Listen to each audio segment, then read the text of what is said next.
మీరు ఇంజనీరింగ్ చేశారా? జాబ్స్ కోసం సెర్చ్ చేస్తున్నారా? 3600 మందికి పైగా స్టూడెంట్స్ కి జాబ్స్ వచ్చేలా చేసిన code Gyan 100 days software course లో జాయిన్ అవ్వండి. మీ కెరియర్ ని బిల్డ్ చేసుకోండి. నమస్కారం సార్. నమస్తే అండి. సో 99% స్టూడెంట్స్ ఎవరైతే ఉన్నారో ప్లేస్మెంట్స్ రాక చాలామంది కూడా నెక్స్ట్ ఒక మంచి ఇన్స్టిట్యూషన్లో జాయిన్ అవ్వాలి అని అనుకుంటూ ఉంటారు. అండ్ వాళ్ళ మెయిన్ మోటోనే ఒక మంచి జాబ్, ఒక మంచి శాలరీ, లైఫ్ సెటిల్ అయిపోతుంది అనుకుంటూ ఉంటారు. అలాంటి వాళ్ళలో ఎక్కువగా చూసిన వాళ్ళలో కోడ్ జ్ఞానే బెస్ట్ అని అంటూ ఉన్నారు. ఎందుకు సార్? అంటే వాళ్ళు ఏ స్కిల్, ఏ క్వాలిటీ చూసి కోడ్ జ్ఞాన్కి అయితే రావడం జరుగుతుంది అంటారు? సో ఫస్ట్ కోడ్ జ్ఞాన్కి స్టూడెంట్స్ వచ్చినప్పుడు వాళ్ళు మల్టిపుల్ ఆప్షన్స్తో వస్తారండి. ఇప్పుడు ఇంజనీరింగ్లో మల్టిపుల్ బ్రాంచెస్ ఉన్నాయి. ఈసీ ఉంది, ట్రిపుల్ ఉంది, సిఎస్సి ఉంది. సిఎస్సిలో ఏఎంఎల్, డిఎస్ ఇట్లా మల్టిపుల్ సబ్ బ్రాంచెస్ వచ్చేసినాయి అనమాట. ఆ బ్రాంచెస్లో చదివి ఇప్పుడు ఈసీ, ట్రిపుల్ వాళ్ళు అయితే ఫిక్స్డ్గా నేను సాఫ్ట్వేర్ సైడ్ వెళ్ళిపోవాలి అని చెప్పి వస్తారు. సిఎస్సి వాళ్ళు అనుకోండి మల్టిపుల్ ఉంటాయి అనమాట. వాళ్ళు ఏదర్ ఏఎంఎల్ డేటా సైన్స్ చదివితే నేను డేటా సైన్స్ అవ్వాలి అని చెప్పి వస్తారు. సో ఇట్లా మల్టిపుల్ థింగ్స్తో డిఫరెంట్ ఆలోచనలతో వస్తారు. వచ్చినప్పుడు కోడ్ జ్ఞాన్లో ఫస్ట్ కౌన్సిలింగ్ జరుగుతుంది. ఓకే, ఎందుకంటే అందరికీ కూడా అవే జాబ్స్ రావు. ఇప్పుడు డేటా సైన్స్ ఉందండి, ఓపెన్గా మాట్లాడుకుంటే డేటా సైన్స్ బాగా బూమ్లో ఉంది ప్రెజెంట్. కానీ ఫ్రెషర్స్కి ఎంతమందికి జాబ్స్ ఉన్నాయి? జాబ్స్ దాకా అవసరంలా. ఒక ఫ్రెషర్కి ఎంత నాలెడ్జ్ ఉంది డేటా సైన్స్ రిలేటెడ్? కాలేజీలో డేటా సైన్స్ అనే టోటల్ సబ్జెక్ట్ని అర్థం అవటానికి థియరీ చెప్తారు. ఓకే, కానీ అది ప్రాక్టికల్గా ఇంప్లిమెంట్ చేయటం అన్నది నేర్పించడం చాలా తక్కువ. అన్ని కాలేజెస్లో లేదు. ఓకే, అది నేర్చుకోకుండా నేను డైరెక్ట్గా డేటా సైంటిస్ట్ అవుతాను అని చెప్పి ఒక థాట్ ప్రాసెస్తో వస్తారు మా దగ్గరికి. డేటా సైన్స్ అంటే ఎంతసేపటికి మ్యాక్సిమం నెంబర్ ఆఫ్ పేరెంట్స్ కానీ లేకపోతే స్టూడెంట్స్ కానీ అనుకునేది కోడింగ్ రాయటం కాదు, కోడింగ్ కాదు. మ్యాథ్స్, స్టాటిస్టిక్స్ ఎంత బాగా వస్తే డేటా సైంటిస్ట్ అవటం అంత ఈజీ. ఓకే, ఇక్కడ నేను చాలా మంది పేరెంట్స్ని అబ్జర్వ్ చేశాను కౌన్సిలింగ్ ఇచ్చేటప్పుడు. సార్ మా వాడు మ్యాథ్స్లో తోపు సార్ అంటారు. ఓకే, ఎందుకో పేరెంట్ ఆ ఫీలింగ్ లో ఉన్నా అంటే ఇంటర్మీడియట్లో 150కి 150 వచ్చి, ఓకే, తర్వాత బీటెక్లో వచ్చినాయి. ఇంటర్మీడియట్లో డే 1 నుంచి అయిపోయే వరకు పర్టికులర్గా ఒక ప్రాబ్లమ్నే ఆ question papers, multiple question papers ఏమొస్తాయో అవి ప్రాక్టీస్ చేసి చేసి వచ్చేస్తాయి. ఇంజనీరింగ్లో కూడా అంతే, సేమ్ మోడల్ వస్తాయి. బట్ ఒక్కసారి ఈ సాఫ్ట్వేర్ జాబ్లోకి వెళ్ళాక, డేటా సైంటిస్ట్కి వెళ్ళాక అక్కడ రెగ్యులర్ రిపీట్ ప్రాబ్లమ్స్ రావు, కొత్త కొత్త ప్రాబ్లమ్స్ వస్తాయి. ఆ ప్రాబ్లమ్స్కి సొల్యూషన్స్ ఫైండ్ అవుట్ చేయాలి. ఆ సొల్యూషన్స్ ఫైండ్ అవుట్ చేయాలి అంటే ఈ మ్యాథ్స్ కానీ ప్రాబబిలిటీ స్టాటిస్టిక్స్లో కానీ బేసిక్స్ ఎంత స్ట్రాంగ్ ఉన్నావు అన్నది ఇంపార్టెంట్. మీరు చూస్తే టాప్ మోస్ట్ వాళ్ళంతా ఒక కామన్ స్టేట్మెంట్ ఇచ్చారు రీసెంట్ లాస్ట్ 5-6 monthsలో. ఇప్పుడున్న జనరేషన్ వాళ్ళకి minimum 8th 9th class mathematical skills కూడా లేవు అని.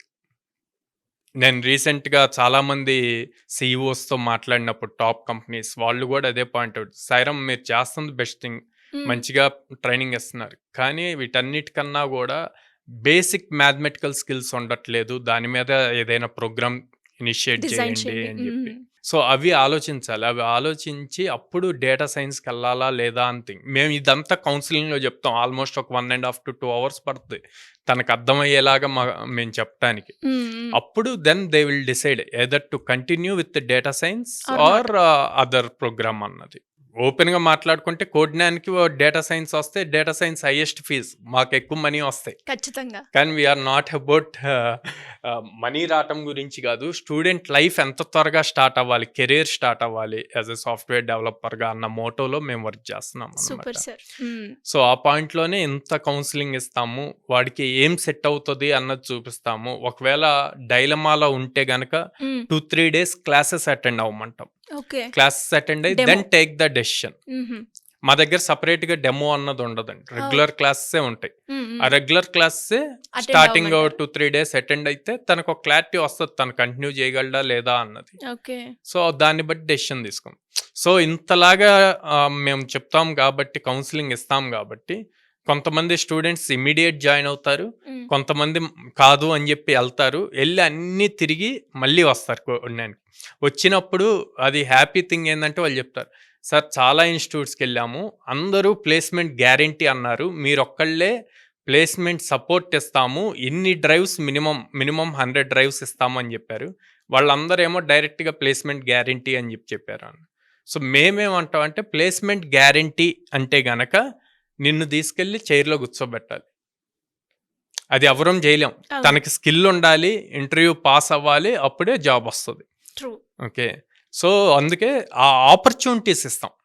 ఆపర్చునిటీస్ ఇయర్కి 100 ఆపర్చునిటీస్ ఇచ్చినప్పుడు ఈజీగా క్రాక్ చేయగలుగుతారు. ఆ క్రాక్ చేయటం అన్నది ఇంపార్టెంట్. ఆ క్రాక్ చేయడానికి స్కిల్ కావాలి. ఆ స్కిల్ కూడా మనమే ఇస్తున్నాం. సో ఇంకేం కావాలి స్టూడెంట్కి? సో అందుకే కోడ్నాన్లో సక్సెస్ రేట్ ఎక్కువ. ఆ కౌన్సిలింగ్లోనే క్లారిటీ ఇస్తాము. తర్వాత ఫ్రమ్ బేసిక్స్ ప్రోగ్రామ్ స్టార్ట్ అవుతుంది కాబట్టి ఈజీగా నేర్చుకోగలుగుతాడు, ఈజీగా జాబ్ క్రాక్ చేయగలుగుతాడు. సో వాళ్ళందరికీ కూడా అంటే ఒక స్టూడెంట్ వచ్చినప్పుడు ఇన్స్టిట్యూషన్లో జాయిన్ అయితే ఫీ వస్తుందా, లేదు అంటే జాబ్ గ్యారంటీ ఇస్తున్నామా అని కాకుండా ఒక స్టూడెంట్కి ఏ కెరియర్ అయితే బాగుంటుంది అని బిఫోర్గా మీరు అన్నట్టుగానే సార్ మ్యాథ్స్లో బేసిక్స్ లేనప్పుడు మనకి ఎలా అయితే ప్రాబబిలిటీ చేయడానికి ఎంత కష్టంగా ఉంటుందో ఇనిషియల్గా ఒక కెరియర్ స్టార్ట్ చేసేటప్పుడు దాని గురించి అవేర్నెస్ కావచ్చు, అది ఎలా వెళ్తే నాకు సూట్ అవుతుందా లేదా అన్నది కూడా ఒక స్టూడెంట్ తన కెరియర్ చూస్ చేసుకోవడానికి చాలా అవసరం. సో అలాంటి గైడెన్స్ మీ దగ్గర దొరుకుతుంది కాబట్టి అందుకే ఇంతమంది స్టూడెంట్స్ మంచి మంచి కంపెనీలో ప్లేస్ అయ్యారు. సో వాళ్ళందరికీ కూడా నాకు తెలిసి ఈ వీడియో ద్వారా ఒక క్లారిటీ అనేది వస్తుంది. అంటే ఎందుకు ఇంతమంది సక్సెస్ అయ్యారు అంటే ఇలాంటి కెరియర్ చూసింగ్ ఆప్షన్ అనేది ఒక కౌన్సిలింగ్ ద్వారా అందుతుంది అనే ద్వారానే మనకి కోడ్న్యాన్లో ఇంతమంది స్టూడెంట్స్ అనేది ఇన్ని రకాలుగా ఇన్ని కంపెనీల్లో ప్లేస్ అయ్యి ఒక మంచి ప్యాకేజ్తో రావడం జరిగింది. సో అలానే ఈ వీడియో చూసిన వాళ్ళు నాకు తెలిసి చాలామంది స్టూడెంట్స్ కదా అనిపిస్తూ ఉంటుంది, నాకు కూడా చాలా డౌట్స్ ఉన్నాయి, నాదేమో ఈసీ, నేనేమో సిఎస్సి, నాకు ఈ కంపెనీ వస్తుందా లేదంటే ఈ కోర్స్ నాకు సెట్ అవుతుందా? సో అలాంటి వాళ్ళకి ఎలాంటి డౌట్స్ ఉన్నా కోడ్న్యాన్లో ఒక కోర్స్ నేర్చుకోవాలి అనుకునేటప్పుడు మిమ్మల్ని అప్రోచ్ అవ్వాలి అంటే ఎలా ఉంటుంది సార్? సో స్క్రీన్ మీద కనిపిస్తున్న నెంబర్స్ కాల్ చేయొచ్చు అండి. డైరెక్ట్గా ఆఫీస్కి విజిట్ చేసి కౌన్సిలర్తో మాట్లాడి మీరు ఇప్పుడు ఎక్స్ప్రెస్ చేసిన క్వశ్చన్స్ అన్నీ కూడా వాళ్ళు సాల్వ్ చేస్తారు, అర్థమయ్యే పాయింట్లు చెప్తారు. అండ్ అక్కడ ఆల్రెడీ చదువుతున్న స్టూడెంట్స్ ట్రైనింగ్ ఎవరైతే తీసుకుంటున్నారో వాళ్ళతో డైరెక్ట్గా మాట్లాడచ్చు. సో దాన్ని బట్టి వాళ్ళకి ఈజీగా అర్థమవుతుంది వాట్ వీ డూ అన్నది. సూపర్. అండ్ ఇప్పుడు ఈ 2025లో మనం ఇవాళ April 1st, అవును. సో 3 months కంప్లీట్ అయిపోయింది. 3 monthsకి 201 ప్లేస్మెంట్స్ చేసాం. గ్రేట్. అందులో 2025 ఇంకా పాస్ అవుట్ అవ్వలేదు, వాళ్ళు 73 మెంబర్స్ ప్లేస్ అయ్యారు. Oh very nice sir. Anyways great and congratulations. Thank you. And interest ఉన్న వాళ్ళు సింపుల్గా కింద స్క్రోల్ అవుతున్న నెంబర్ని సంప్రదిస్తే సరిపోతుందట. ఆర్ డైరెక్ట్ విజిట్ చేయొచ్చు అండి.